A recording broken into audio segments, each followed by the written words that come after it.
Le Parlement en situation exceptionnelle. Vous avez dit plein pouvoir ? Ces dernières semaines, on ne parlait plus que d'elle au sein des services du Parlement.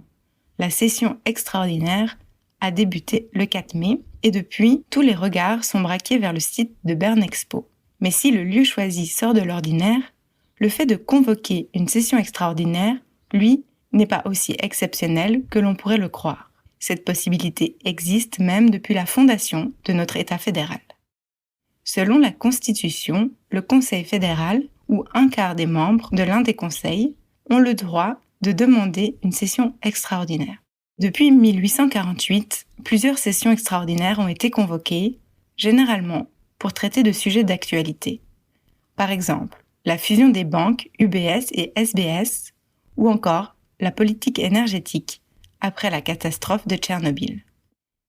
Tout le monde a encore en mémoire la session extraordinaire sur le financement de Swissair en novembre 2001. La dernière en date remonte à peine 4 ans. Leur point commun, elles ont toutes été demandées par des membres du Conseil national. La session de mai, elle, a été demandée par des membres du Conseil des États, une première dans l'histoire du Parlement. Les sénateurs ont voulu que le Parlement prenne ses responsabilités dans le cadre de la situation extraordinaire. Car depuis le 16 mars, le Conseil fédéral a pris seul toutes les décisions pour assurer le maintien de l'ordre public. Du jamais vu depuis la Seconde Guerre mondiale.